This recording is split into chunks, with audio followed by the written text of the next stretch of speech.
All right, welcome to Rock Vegas, everybody. This is Glen Rockney, and Matt Fallon's back. I don't have to do solo stuff anymore. That's a grind, not going to lie. You can thank me for my service later, but I was doing some solo stuff, and it's a lot tougher, a lot easier when I have a great Raider mind with me. Matt, what's been going on, dude?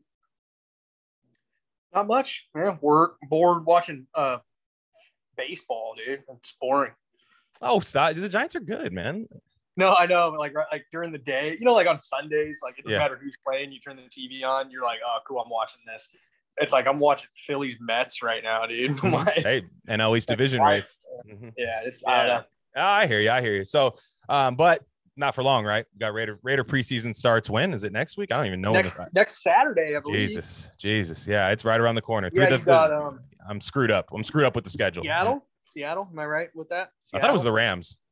But yeah, you might be right. Yeah, let me. Yeah, it's probably a good idea if we know who the opponent is. The preseason schedule doesn't matter, so I'm like, whatever. But yeah, I know we got Ravens, Steelers. You're right. You're right. It's the Seahawks. I was wrong. Yeah, so it's in Vegas. And 3 preseason games this year. Yes, 3 preseason games. So you're not going to see anybody on that first one.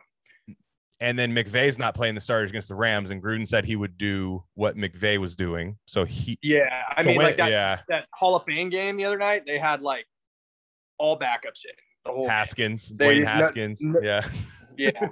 I mean, that was I read an article. It was like, I dabble some sports gambling. I don't do a lot. Like I do enough to where if I lose, like I'm not hungry, right. But I saw people bet gambling on that game. I'm like, dude, how could you punt? You need to get some help. Yeah. You need to go. I have a hotline for you. Yeah. I mean, like, that's it was like 19-3 was the final score. Yeah. And let me guess, they bet the over. They bet the over. Yeah. There was 3 fumbles. Like I watched like 5 minutes of it, and like there was 3 fumbles recovered by the offensive team. Like they were just dropping the ball on the ground. Mm-hmm. Definitely.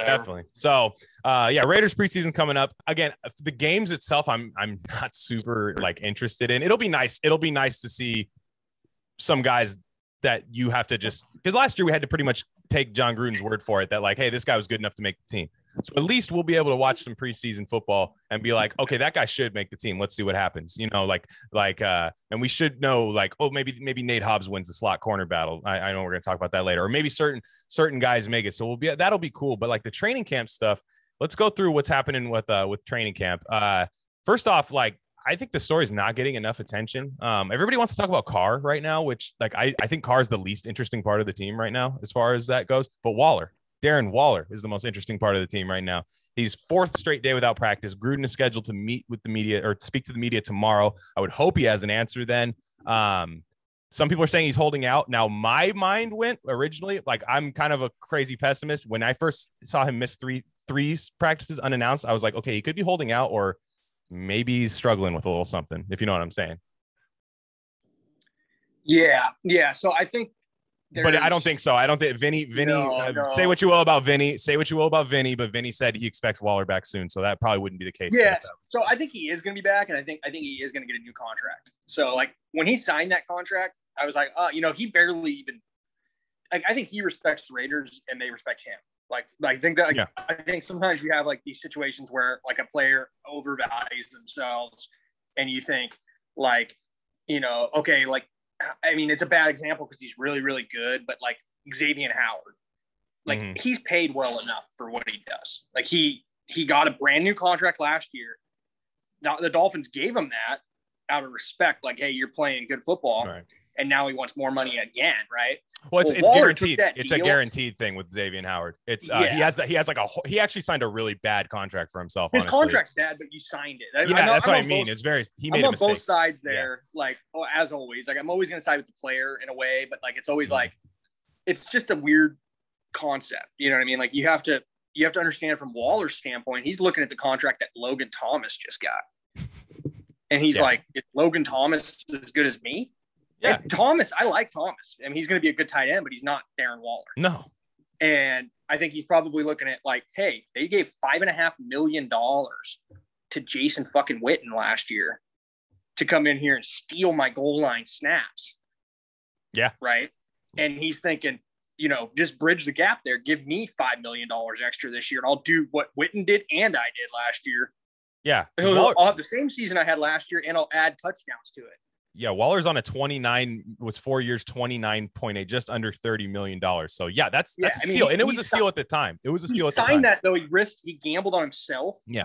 And the Raiders gambled on it because when he signed that, he hadn't had it was like, okay, you could see him maybe having a great career, but it wasn't like he was top 5 tight end already. No, he was top 9 to 10 ish.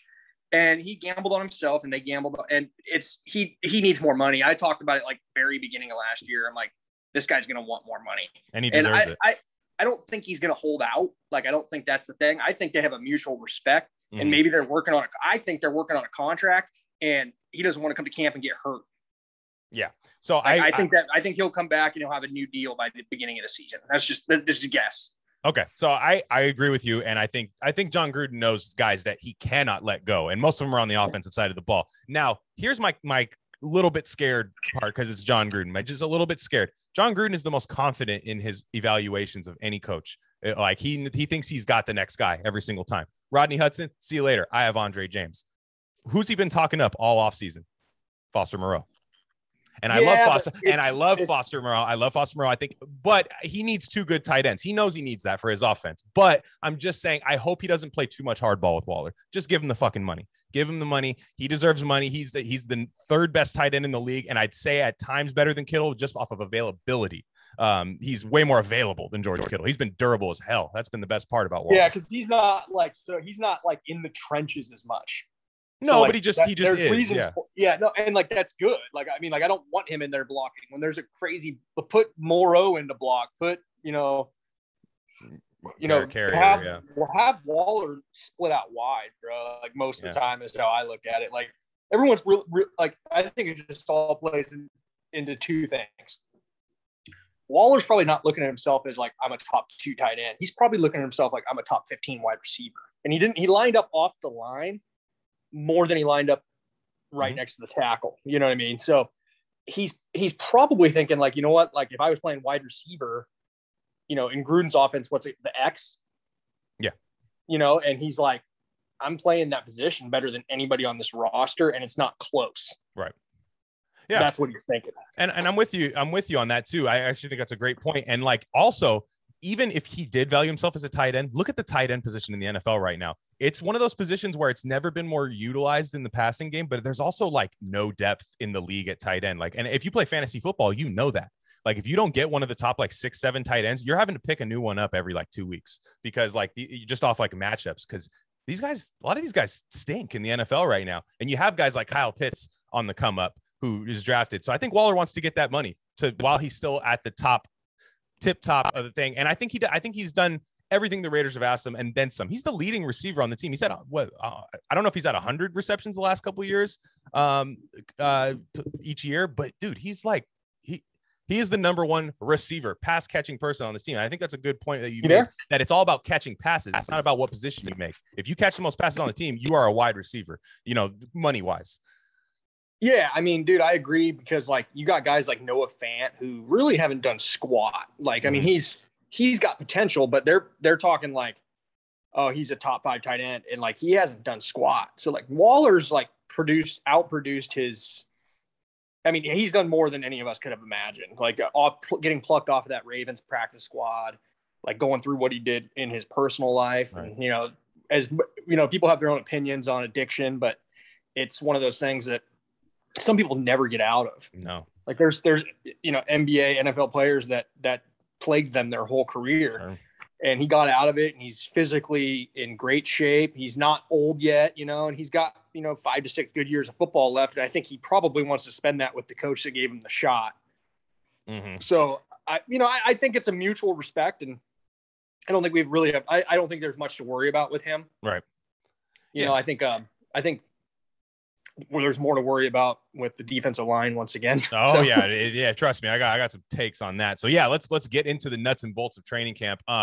Now I went into the off season kind of feeling a little, we talked about it. We're just kind of man, what the fuck are they doing? And now I feel pretty good about every position group improving on this team except for the defensive line.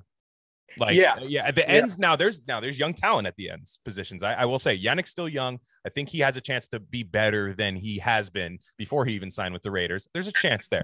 Now, Crosby, we'll see. He looks good. Crosby looks good, like physically looks good. So maybe we get a little better something out of him. Furl, that's another guy who said he wasn't physically or mentally there last year. Like he was like, remember he came out and said I had an addiction problem. Straight up. So then you have Crosby. I mean, so he's going out after games and getting plowed. You know, then all week he's partying, and then he comes on Sundays. His conditioning wasn't there. You could tell last year in the fourth quarter, the Raiders' pass rush went to the fucking ground, and their conditioning wasn't very good. And he looked like me after like a rough weekend of IPAs. Like he was like really like doughy. Bags under his eyes. Looked like, doughy though. Like he did. Like, cause remember they said he put on weight, and that almost seemed like a media PR thing where they're like, yeah, no, he put on good weight, and it's like it didn't look good. He looked. It's not always good weight. That's the thing. Yeah. And that's one of the biggest misconceptions in football. Is, I mean, the Raiders have their fair share of bad weight on players. Like we've had it. We are well accustomed to that. Sure. Now, but like, I mean, this year there's guys I'm hearing this guy put on this much weight. This guy put on this much weight. And it's like, it's not always good. No. Some guys was it Farrell that bulked up to play inside, you know, like he's already rusty and slow and can't, bend. That one I don't mind because again, I don't think the explosion will ever be there. So I think you're going to, you might as well just get big enough to knock the guy over. That's the way I look at it. I agree with you. Uh-huh. And so anyways, there's young talent. Kuntz is a guy that they're going to develop on his defensive end. Marinelli's saying that, look, he's another guy that's going to have to fill out. He's going to have to get a little bit bigger. Now he's the young guy on the line. He's the young guy on the line. Is Kuntz going to be your third down defensive line? Okay. I was thinking about this yesterday. You going Farrell inside, Farrell and Crosby and Yannick on the outside. Who's your other defensive tackle on? Because now they're saying Thomas isn't good. That's my biggest concern. Is it Gerald McCoy now? It's probably Gerald McCoy. Yeah. Like, that doesn't make me feel very good. No, and that's where I'm at. There's young talent on the defensive ends. I understand what they're doing there. I get what they're doing. It makes a little bit more sense. Defensive tackle makes no sense to me on this team right now. Makes no sense. Quentin Jefferson, they keep talking about, like, when you hear the coaches talk about him, they're like, yeah, Quentin. Yeah, he's Quentin. You know what I mean? Like, they just say that, and you're like, all right, what does that mean? He's one of those guys I was happy to sign. And it reminded me of when we signed Hankins, where you get a guy, you know what he is. He's going to come out and he's going to be decent against the run.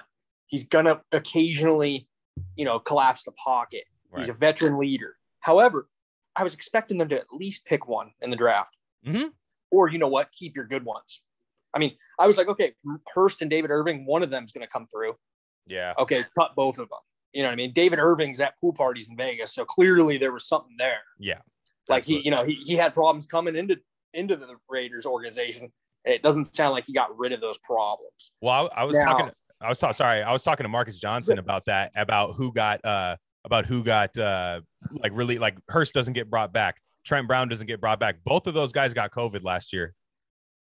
You think maybe there's something to that? Like, John Gruden's like, hey, you had rules, you didn't fucking follow them. See you later. Like, he didn't draft. I think with Trent Brown, me and you talked about it before, and it's pretty clear now, he never wanted to be here. He came here. The Patriots offered him a contract when he was a free agent, and I talked to the beat writer for them that hey, what happened with Trent Brown when he left? And they're like, well, the Raiders offered him $20 million more than anybody else was offering. Yeah.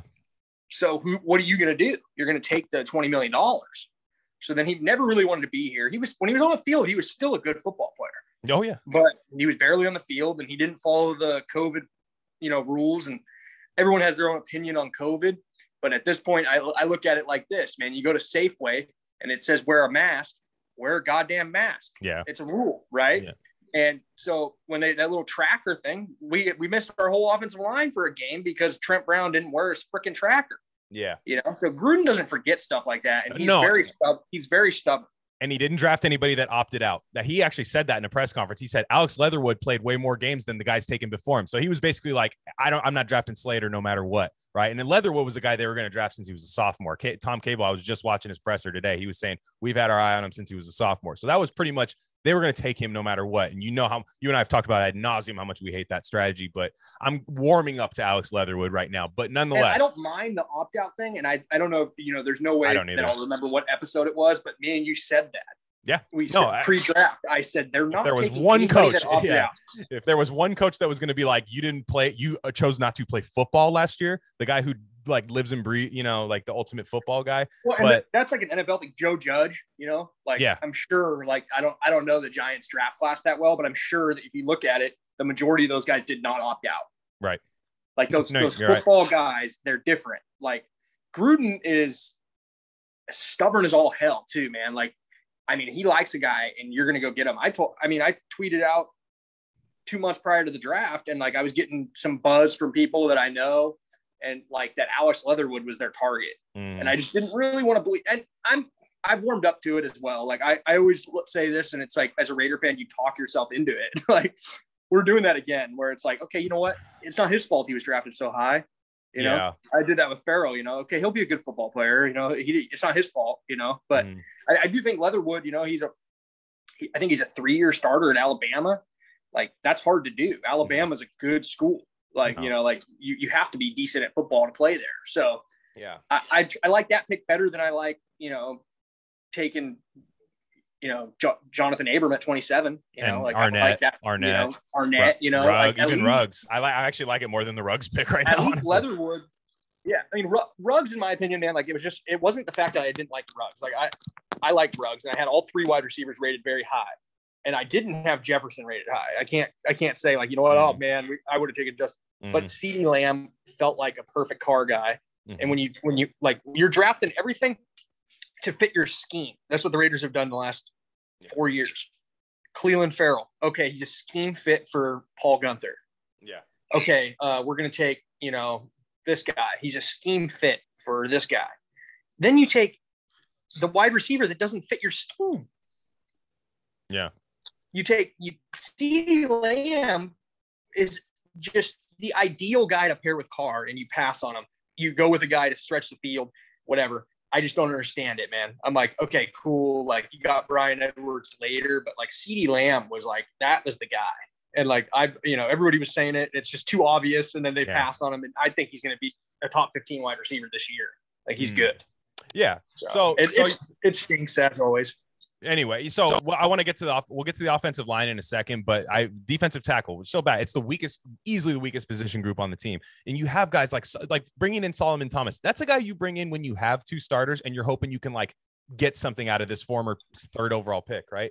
Like that's what you do. That's what you do. But then they realized the same thing that San Francisco realized after they drafted him is that he doesn't fit any position on the defensive line. He's just some guy. He's like a Draymond Green size wise, where it's like, what position does this guy play? Now, Draymond Green's good, like a defensive savant, right? Solomon Thomas is not. So he's a tweener. He's a tweener. Like, yeah, he's like okay at every position, but he's not going to like change your team. Then you scramble to get Gerald McCoy in the building, which I don't hate Gerald McCoy, but it's like, come on, dude. We're going to put all this pressure on Gerald McCoy to be what he was 5 years ago. And he's back. And he's coming off an injury. A quad injury. Yeah. Like a bad injury. Yeah. So and the thing with Thomas is like, you cut Hurst the day before. Yeah. Like a better player. Yeah.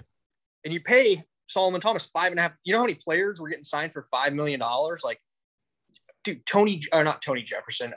Who's the safety from the Vikings? Harris. Yeah. $2.2 million. Exactly. And we ended up getting our safety in the draft in the 2nd round, but you had to get lucky on that. Yeah. So my thing is who are your 2 starters? Now, I will say this. Everyone's like, oh, Hankins is a starter. That's base defense. Gus Bradley plays the least amount of base defense out of almost any defensive coordinator. He's in the nickel almost all the time. So Hankins ain't going to be out there as much as people think. He's not the pass rush threat. You're going to have to rush from the inside. Who are your 2 starters? Maybe Quentin Jefferson, which that doesn't make me happy. That doesn't excite me a lot. And then is it Gerald McCoy? Those 2 guys? Like, I'm not juiced by that. I'm not excited by that. Every other position group, you can talk me into being improved. Every other one on the team. No joke. Yeah. And I think like when I was like looking at like trade candidates and stuff this off season, it was, I was thinking like, like what's the defensive tackle that plays for the Falcons, Jarrett I'm Brady like, Jarrett. that's the position that I wanted them to improve the most. And in the first round last year, I was looking at defensive tackles. Oh yeah. And we ended up, taking Leatherwood, but there was no defensive tackles in the first round that I felt like we're there, and it was a weak defensive tackle class. And that's kind of why I was so disappointed in the previous draft and the offseason. Like you have the weakest position on your team. It's a weak draft. Dude, go pay somebody. Go pay somebody to come in here and anchor that line. And Yannick, like, that was a good signing, and I was shocked they even did that. Because they, and that just to me, and like one thing I'll give Gruden credit for is he doesn't wait two to 3 years to admit his mistakes. Yeah. Like, you know what I mean? He made a mistake drafting Cleveland Farrell top 5. And he goes and gets Yannick, and he's like, okay, we're going to see if we can get something out of Farrell. We'll move him to a different position. And then, like, Arnett, right? They go get Casey Hayward. Arnett might not start, but he's admitting, like, okay, maybe I made a mistake here. Mm-hmm. So, I'm kind of nervous that our starting wide receivers are going to be John Brown and Brian Edwards, and you got Henry Ruggs just sitting on the bench. Yeah, there's something to that. So anyways, so we'll go to our team sucks, dude. I don't think so, man. See, that's the thing is it's just that position group. Everything else, I'm drinking the Kool-Aid on almost every other position on the team. What's your favorite position group on this team right now? It's tight end. If we sign Waller, Waller. You know who's tight? Matt Bushman, bro. That was such a good free agent signing. That's 3. You have 3 right there. Plus Derek Carrier. I thought he was getting drafted in the 4th round, bro. Yeah. No, I'm with you. And so, okay. So here's what, let's go to the offensive side of the ball, because we'll get to the second. We're going to do a mailbag for the second half of the show, but the offensive side of the ball, you're going to have to talk me off this ledge. And this is a good ledge. Like I'm doing like an Olympic dive off this edge in a good way. This offense should be top 5 in the league this year. Should be. Here's why. They're going to be able to run the ball this year. John Simpson. I think John Simpson gets the start at right guard. I think he's doing a fantastic job in camp. He's agile enough to get that outside zone going. Alex Leatherwood was the best run blocking tackle in the draft. I think he's going to have his struggles in pass protection. Great run blocking. I expect that to be good right away. Then look, Andre James, I don't know. That one still gets me. I got nothing for that. At least they run outside zone. They're not going to run right behind Andre James. Exactly. And then you have Incognito back. I'm going to count on him being there. That's all I can do is count on him being there. I mean, he's old, but hey, he's there. If he's not, you go Good and Simpson. Exactly. So, or anything like that. Patrick Omame. There's guys there, the guys that have been there for years, and so these guys have the continuity besides Leatherwood. But he's learning it. And everybody you ask when you hear the press conference, they're like, yeah, dude, he just fucking comes in and does his job, dude. He's not hot. He doesn't think he's hot shit. He just comes in there. He does his job. He's going to struggle a little bit, but he's does his job. So that should be good. And the red zone, right? I heard Gruden talk about the red zone. Like, we got to get the red zone figured out. One way you can improve the red zone is be able to run in the red zone, be able to run the ball. There's so many times, like against the Browns, other games where they just waste a first down in the red zone because 1, they couldn't run the ball last year. 2, everyone knew they were going to run the ball. And I hope that improves. 3, like, Carr's not the best red zone quarterback. We know this. You know what I mean? Like, so run, pass, dude. Yeah. And that's the problem. Yeah. And your best red zone weapons are probably Foster Moreau and Darren Waller. Right. And I went back and watched 50 red zone opportunities. Yeah. And on 27 of them, neither one of those guys were on the field. Yeah. That's pathetic. Like, it is. You got Jason Witten running the same route every time, not even like creative. No, he runs the pylon every time. The pylon. And so, I mean, I don't know, man. Gruden, there's a lot of things that I dislike about John Gruden, but the main one I think is probably how he and it's good too, but he makes these young guys earn their snaps.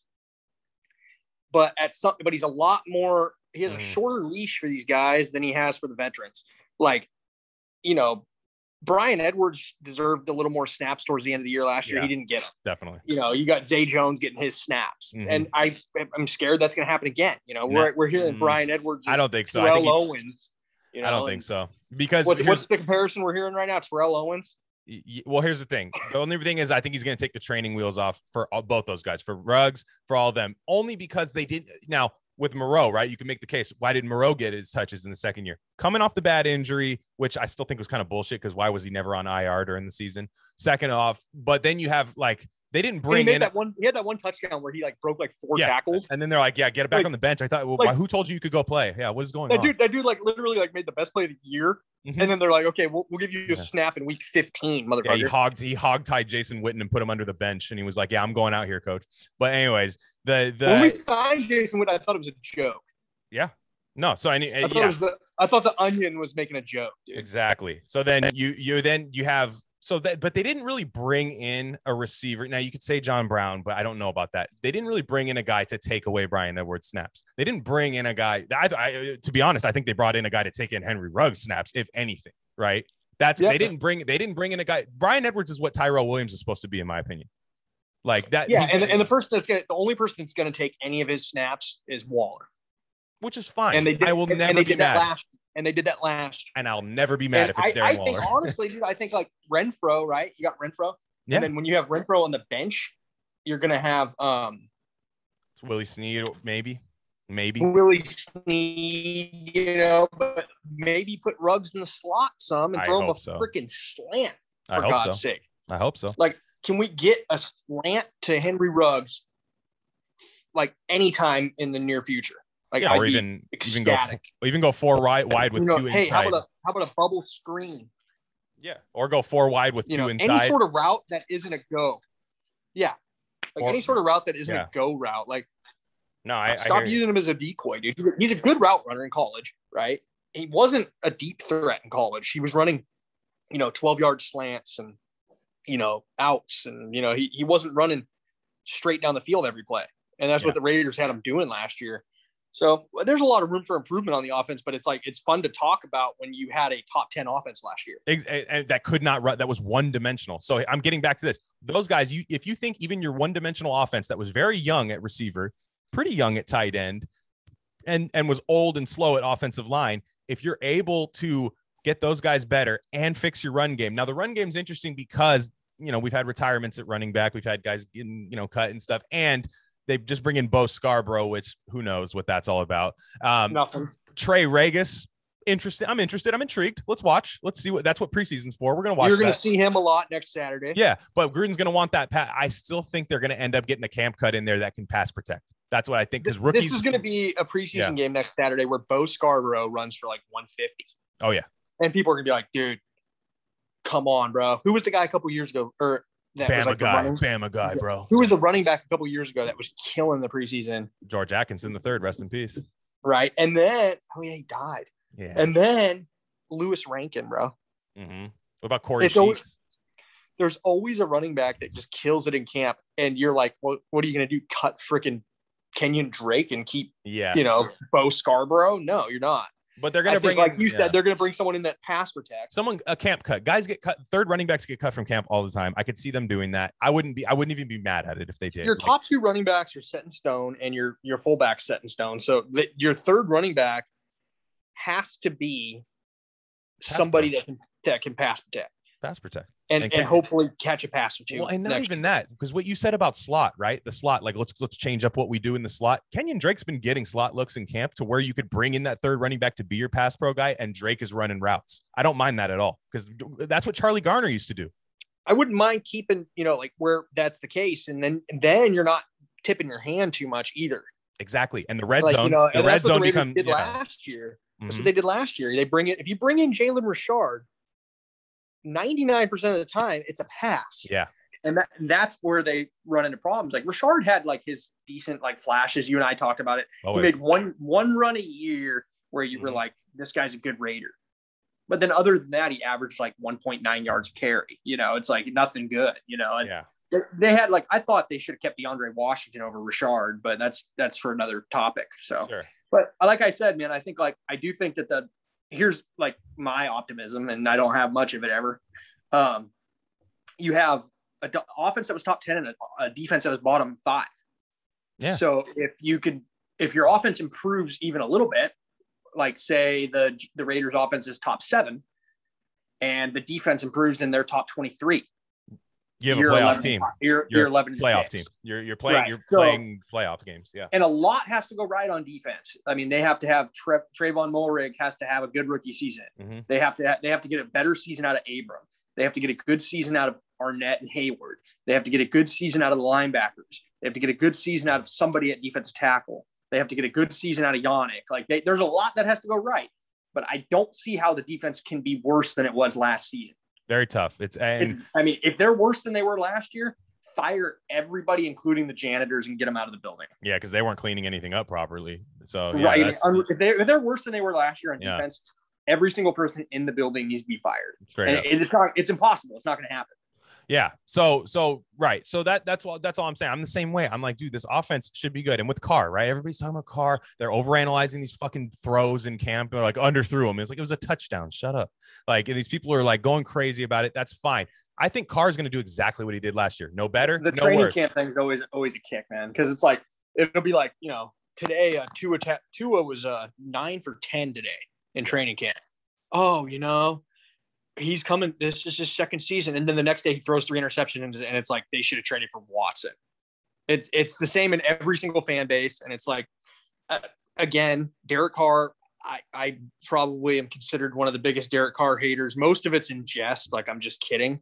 However, I think that he has a lot to work on in the red zone, like you said, and he needs to win some games and people will stop hating on him. Right. It's plain and simple. Same with Gruden. Win some games and people will stop hating on you. And it's not all Derek Carr. Like, I think that Derek Carr had maybe 10% of the blame last season. He had 3 bad games. Yeah. It's not on him. I think 90% of the blame last year goes on the coaching staff, whether it's Gruden, Gunther, whoever. I mean, I guess I'll give Mark Davis 10% of the blame too. Yeah. But it's like, Carr gets a lot of the blame and he's not, I wouldn't consider him an elite quarterback, but he's good enough to make the playoffs. Like, he's a Matt Ryan, a Matt Stafford, like somebody like that who the teams let them down. Like, Stafford got let down in Detroit over and over. And I feel similar about Carr.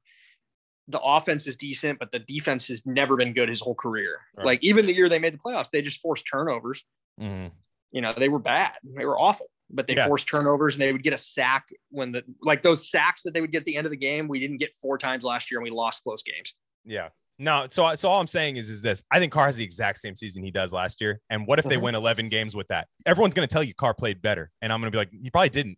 That's the thing. Like you probably did. No, you know who played better? The line and Josh Jacobs.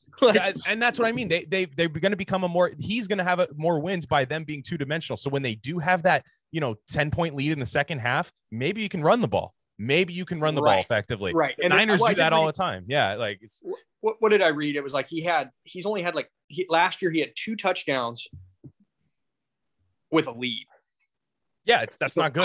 Carr does struggle when he can put the game away. And that's on Gruden too, because what happens it's both of them. Well, I would put primarily on Gruden because what he does is they're up by 8 and he runs 3 times. That's been happening. There's 21 minutes left in this football game. Why are you milking the clock? Because he thinks he has a top 5 defense. I'm so sick of the Gruden milking the clock thing, dude. Yeah. And I've seen it year in and year out. It's like, dude, you even the Miami game, bro, when Carr Jacobs dove at the 1-yard line, it's like there's 25 seconds left. Your team sucks. Yeah, score. Yeah. Score a touchdown. At least the worst case scenario is overtime. Yeah. Right. Mm-hmm. And then he puts it up. We're up by 2. You're not up by 3. You're up by 2. So a field goal wins the game. That was one of the most baffling moves. I mean, and they made a miracle play. Remember, Fitzpatrick got face masked by Arden Key again. Right. But it's like they needed that miracle play, but your defense gives up your defense gives up the miracle play. Exactly. You look at the top 10 miracle plays from last year, and it's probably 6 of them are against the Raiders defense. I agree. They can make a whole montage on NFL Network, and it's the best plays of 2020, and it's the Raiders defense, 99-yard pass to somebody, yeah. But that's all I'm saying. Is I think by being better, just 2-dimensional, we'll pivot. We'll get to the last couple mailbag questions here. But I think they're going to be a better unit, and it's up to Gruden and it's up to Carr a little bit, and it's up to guys just taking that next step. So let's pivot to the mailbag questions. I agree. Let's pivot to the mailbag questions. I want to start with this one because this one kind of kind of like it caught my attention because it's not a bad question, but I definitely like big time disagree with it, and looks like you did too. This is from Will at Lord William. Will, a really good Raider fan, actually. I really like this guy. He says, you hear win now mode mentioned a lot with the Raiders, yet they don't have a dynamic player in the defensive secondary. Do you think they're banking on Merrick to be that type of player in his first year?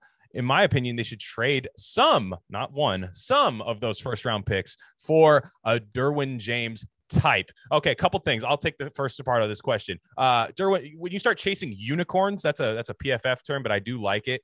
Chasing unicorns. Derwin James is a unicorn. So much of a unicorn, he can't even stay healthy. His own body betrays him.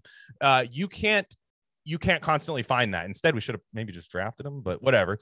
Nonetheless, he's not healthy all the time. We drafted a much more durable guy on a left tackle. Now he's getting paid. Well, here's the thing. How much more do you want to invest in the secondary? How much more? They've invested probably more than any team in the secondary. No joke. First round pick, Damon Arnett. First round pick, Jonathan Abram. Second round pick, high second round pick, Trayvon Merrick. High second round pick, damn near a first round pick on Trayvon Mullen. And they've paid Casey Hayward. And they've spent their whole day 3 on secondary this year. Tyree Gillespie. And they signed a bunch of guys. Roswell Douglas. Yeah. You know. How much more? What's the guy, Wilson? Like, I think he might make the team. Yeah. B.D. Ray Wilson. Yeah. Yeah. And then, you know, hopefully not Nixon. No. Hope not. So you have all this stuff. Like, I'm just kidding. I just got an argument with him on Twitter a couple weeks. Yeah.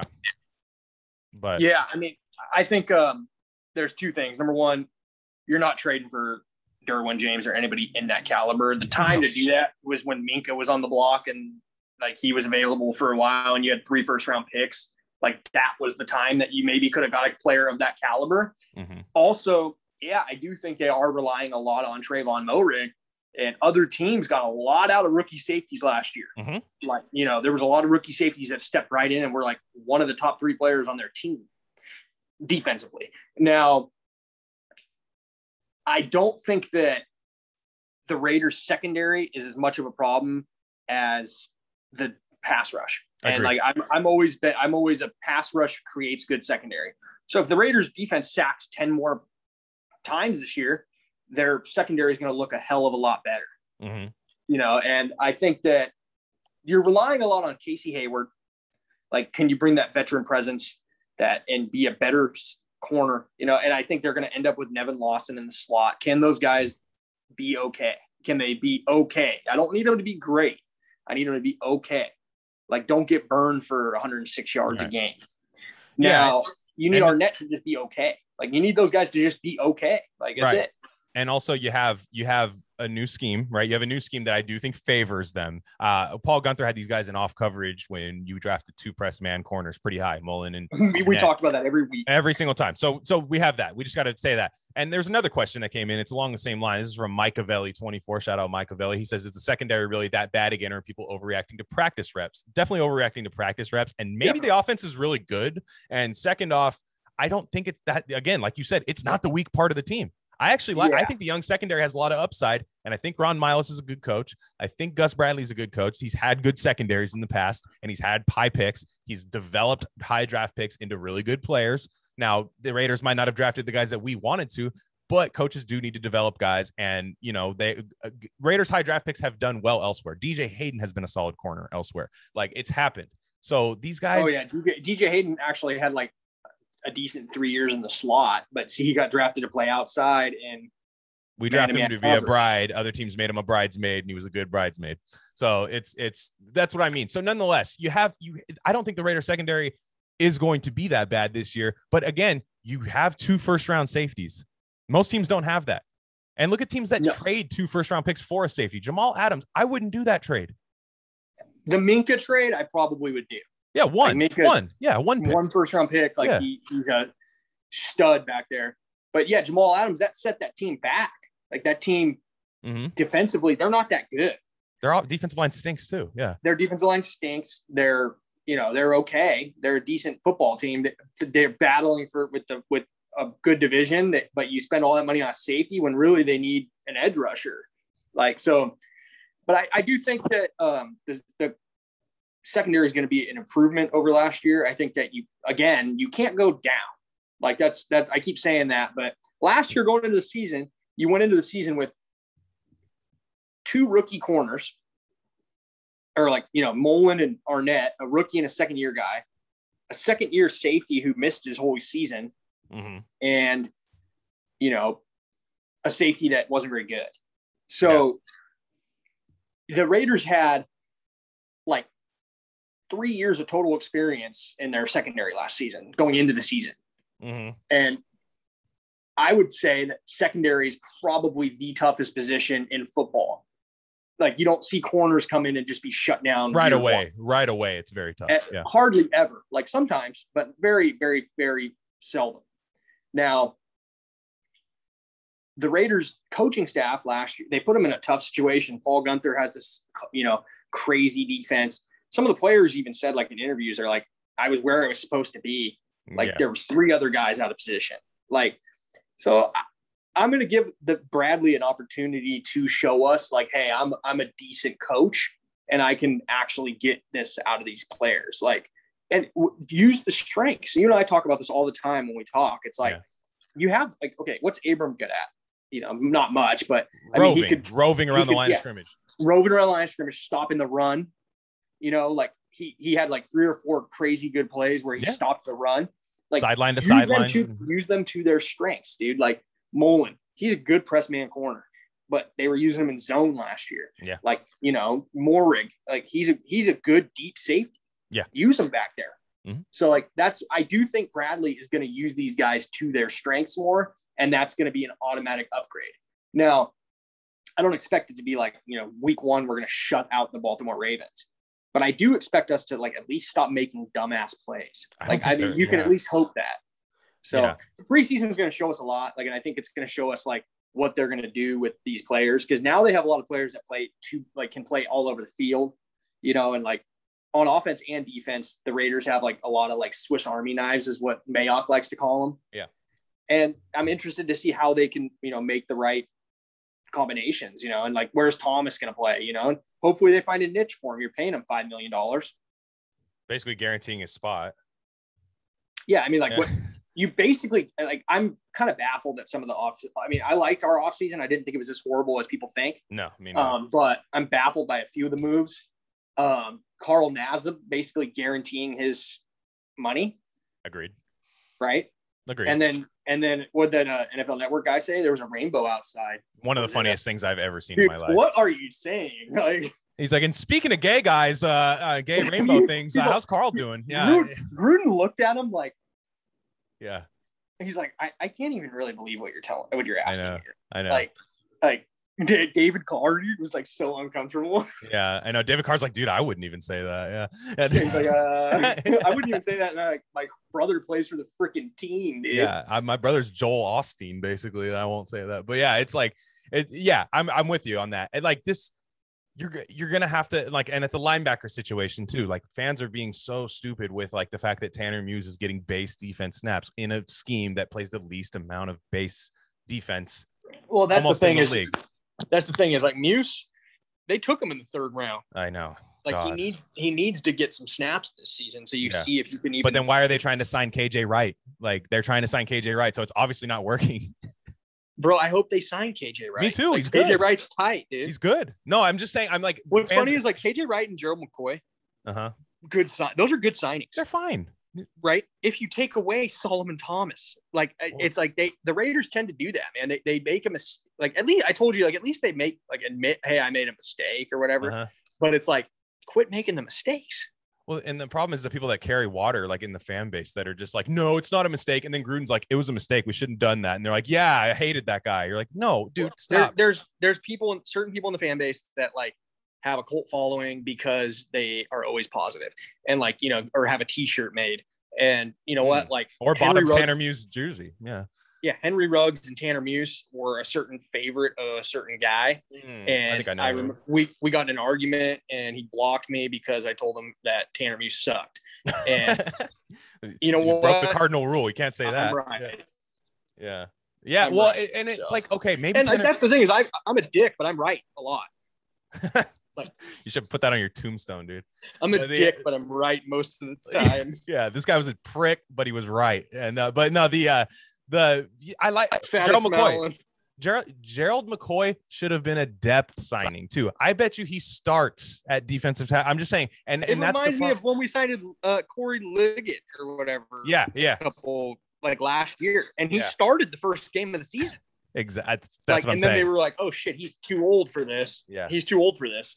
But I remember like Victor Fur was like, "Oh, there's a big surprise at Raiders camp. It's Corey Liggett or Luggett, whatever, you know." And I'm like, "That's the surprise." Yeah. Like, this dude's 40 years old. Yeah, and then, but also, okay, I'm also to the point, like, at this point, because I don't think Furl's got it, like, anymore as an edge rusher, and I don't even think they think that. Like, you could hear Marinelli trying to be positive about it. He's like, yeah, we're just trying to find a place where we could put him, you know, and then the 4th overall pick. But I just let Cleveland Furl just eat himself into like 295 and just let him play defensive tackle at this point. Because I don't like that position at all. I think the ends are Crosby's going to end up taking his spot, even though I do actually think Furl can contribute to a team. It's just that 4th overall thing. And like, yeah, no, I don't even want to get into the Cleveland. You and I talk about Cleveland Furl all the time, so I don't want. Farrell would be like what you would sign Solomon Thomas to do. Like he might play every position. Similarly drafted at the similar position too. Right. Yeah. Yeah. So you have that, and okay. So we'll wrap it up with this, man. I'm feeling pretty optimistic. I'm not gonna lie. I'm feeling okay because there's just certain things that can go right where this team can just win more games by default. That's what I like about it. For as volatile as they were last year, if they just find some stability on defense, it doesn't even have to be good. Stability on defense, make some plays. I think this scheme is going to allow people to actually rip the ball out on defense, and rather than worrying about am I in the right spot? Why are you where I am? Oh man, like pointing at each other. Yeah. So conservative estimate 17-0. I'm with you, but like these guys are going to be able to make more plays. When people say we don't have a playmaker in the defense, it's like, okay, but maybe let's see in the scheme. Jonathan Abram, there's no reason he shouldn't be forcing like 6-7 fumbles a year. There's no reason he shouldn't be. Yeah, I think maybe not having Jonathan Abram covering Travis Kelce with the game on the line, or just leaving a spot and be like, hey, he won't throw to Kelce. Let me just go sack Patrick Mahomes when they need to score a touchdown and a field goal. 27 yards away. Miracle defense. Takes off to the quarterback. Like the miracle. Gus Bradley cuts that shit. Yeah, Patrick can't throw. He'll throw it over his head. I'll go hit him. I couldn't believe it, dude. 27 yards away, just starts booking it towards Patrick Mahomes. Bro, you know how long it's going to take you to get there? Yeah, that was like a Forrest Gump run too when he ran after him. Oh my god, dude! Yeah. Oh man. You know, I do think though I'm not overly optimistic, but Vegas odds that had him at 6.5 wins. Over. I put a couple $100 on that. So they think they're going to win. They're putting too much stock into the offensive line. I think. Oh, absolutely. And league wide, like I mean, I have friends and people like the Raiders. They're going to be bad this year, and I'm like, no. I mean, I don't see that many positions where they got worse. No.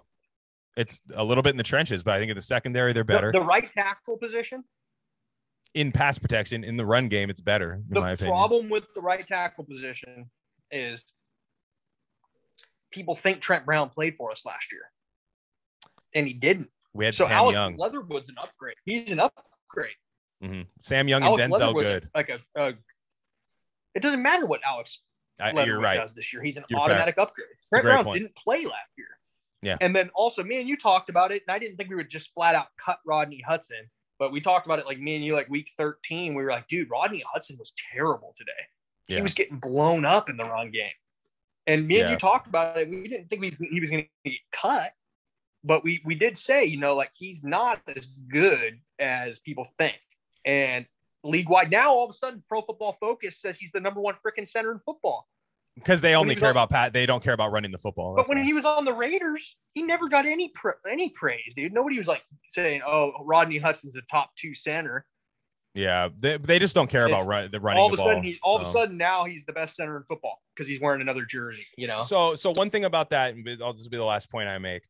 The center position now. Okay, you're going to give Andre James the start. Okay, like whatever. I'm not for it. I hope they don't cut Nick Martin. That's all I'm saying. Do not cut. I don't think they are. I hope not, because he's got guard center versatility, and you just don't know. And with these young guys, he's going to back up all 3 of those positions. I hope so. You want that swing guy that can play all 3 of those positions on the line, because I wouldn't even hate a position where, like, if Incognito goes down, that Nick Martin's your left guard. I don't hate that.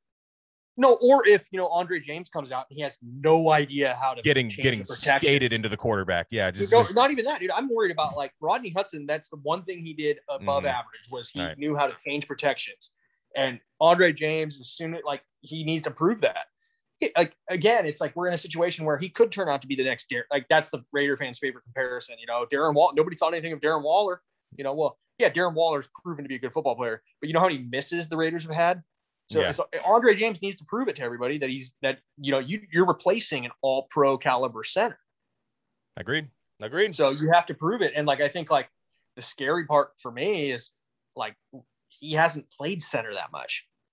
Like even in college, he didn't play center all the time. Like there's some, so center and defensive tackle. Those are my two concerns. And on the grand scheme of things, they're not the most important positions. Like center probably is. I don't know if you remember when long snapper is the most important position on the team. I was at that game. I know exactly what you're talking about. That Monday night game. I was at that game. Dude, and then I was just like, dude, can you guys just go for it on fourth down? Yeah. Like, can you stop punting? That was my thing. And it was Dennis Allen's first game. It was the first Dennis game. Allen, bro, just has this long snapper just snapping it over the guy's head. I was expecting Dennis Allen to be the long snapper. He's like, I'll do it. Fine. It's crazy. Like, anyways, that's crazy to me that they didn't have a backup long snapper. Yeah. Or just somebody. And like, they're like, he was concussed all week. Or John Kondo he went down in the game, right? On like the first punt of the game. Yeah, I remember that. But yeah.